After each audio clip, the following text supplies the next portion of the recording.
Após ataques, o Supremo Tribunal Federal determina a abertura de uma investigação pela Polícia Federal contra Elon Musk, dono da rede social X, o antigo Twitter. Quem traz as últimas informações é o repórter André Anelli. O André, quais as consequências o empresário pode sofrer? Bem-vindo. Oi, Tiago, muito obrigado. Boa noite para você, boa noite a todos ligados aqui no Jornal Jovem Pan. O ministro Alexandre de Moraes, do STF, estabeleceu multa diária de R$100 mil por cada perfil bloqueado judicialmente que for reativado pela plataforma X, antigo Twitter.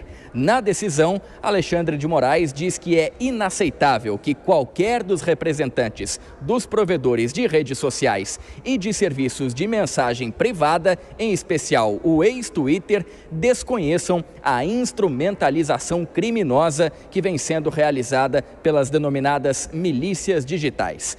Ainda segundo o ministro, é flagrante a conduta de obstrução à justiça brasileira, a incitação ao crime e a ameaça pública de desobediência às ordens judiciais que desrespeitam a soberania do Brasil. Alexandre de Moraes disse também que Elon Musk, empresário que é dono do X, iniciou uma campanha de desinformação sobre a atuação do Supremo Tribunal Federal e Tribunal Superior Eleitoral, que foi reiterada no dia 7 de abril, instigando a desobediência e obstrução à justiça, inclusive em relação a organizações criminosas. O ministro concluiu que está caracterizada a utilização de mecanismos ilegais por parte do X, bem como a presença de fortes indícios de dolo do CEO da rede social na instrumentalização criminosa investigada em diversos inquéritos.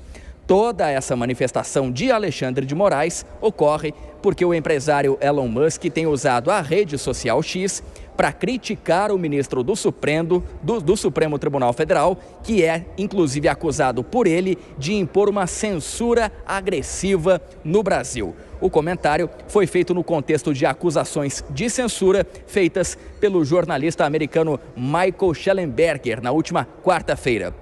Segundo o jornalista, o Brasil está envolvido em um caso de ampla repressão da liberdade de expressão, liderada, segundo ele, pelo ministro do STF, Alexandre de Moraes. Elon Musk não apenas reforçou essas críticas do jornalista, como disse também que a rede social seria obrigada a encerrar as atividades aqui no Brasil. O empresário não comentou que as contas bloqueadas por determinação do STF foram parte de investigações que apuram responsabilidades pelos atos do dia 8 de janeiro do ano passado e também por conta de uma suposta tentativa de golpe de Estado aqui no país. Tiago. André, e na esteira disso, o presidente do Senado, Rodrigo Pacheco, declarou ou se manifestou sobre a regulamentação das redes sociais aqui no país? Falou sim, ele disse que após então ter participado de uma reunião com ministros do governo e líderes governistas para tratar de outros assuntos, principalmente a pauta de votações nos próximos dias, ele apoia sim uma regulamentação por parte das redes sociais, regulamentação essa que seria feita pelo Congresso Nacional. O presidente do Senado afirmou que essa regulamentação é inevitável e, nas palavras dele também, fundamental.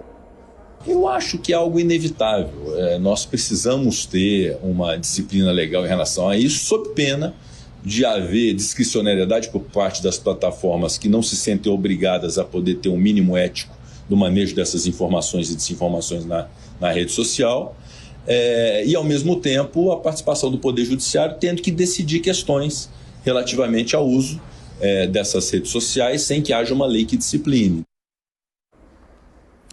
Diante da polêmica com Elon Musk, ganhou força novamente na Câmara a tentativa de aprovar o projeto de lei da regulação das redes sociais, que é chamado por alguns críticos de PL da censura. O relator na Câmara, deputado federal Orlando Silva, já informou que vai pedir para a Câmara para o projeto ser pautado com urgência. De acordo com Pacheco, presidente do Senado, ele tem demonstrado apoio à medida às redes sociais, porque Nas palavras dele, essas redes viraram um campo completamente sem lei, que permite a veiculação de conteúdos criminosos com o objetivo de aumentar a base de usuários e, consequentemente, ainda nas palavras dele, o lucro dessas redes. E isso, então, estaria por trás dessa manifestação de Elon Musk contra a justiça brasileira e, consequentemente, também contra, pelo menos, parte do Congresso Nacional, já que, pelo menos, o presidente do Congresso, Rodrigo Pacheco, apoia a regulamentação das redes.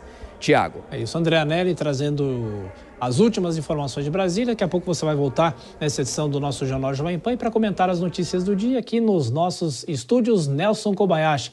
Kobayashi, boa noite, bem-vindo sempre.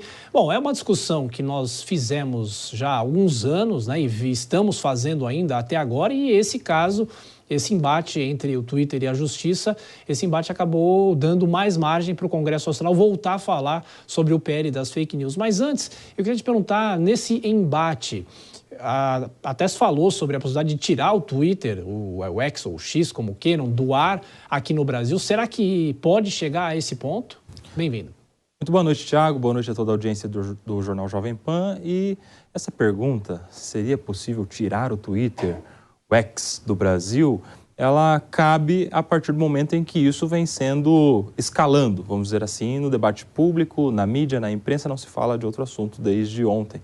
E sim, é possível que o Twitter seja retirado do Brasil por uma medida judicial, mas seria uma última medida, última rácio. Há uma ordem escalonada de medidas judiciais para obrigar que o ente, nesse caso, que a plataforma cumpra ordens judiciais antes de efetivamente retirá-la do ar. Então a gente está falando sobre multa, a gente está falando sobre responsabilidade dos seus proprietários, a gente está falando sobre outras medidas coercitivas para que a empresa cumpra as ordens judiciais antes de chegar em uma última instância de determinar a sua retirada do ar. E foi isso que a Justiça fez. A última decisão, ou a decisão que inclui o Elon Musk como investigado agora no inquérito das milícias digitais, dá a ele uma multa de R$100 mil por cada perfil que vier a ser reativado contra a ordem judicial. Então nós estamos nessa fase ainda intermediária na escala de medidas judiciais. Fato é que se mesmo assim o Twitter descumprir a ordem e se submeter à multa, aí sim a gente poderia ter, em última instância, uma retirada do Twitter do Brasil. Bom, o presidente do Senado, Rodrigo Pacheco, disse que em algum momento vai ser inevitável, né, você criar regras para as redes sociais, essa regulamentação, o PL das fake news já sendo discutido há alguns anos. E a gente volta, não é, Kobayashi, naquela linha tênue, o que é censura, o que é liberdade de expressão, o que é responsabilidade de quem faz essas publicações, não é? Sim, até por isso que a gente tem dois nomes para o mesmo projeto de lei, né? Tanto o PL das fake news quanto o PL da censura, depender do ponto de vista, depender de como se interpreta o texto do projeto.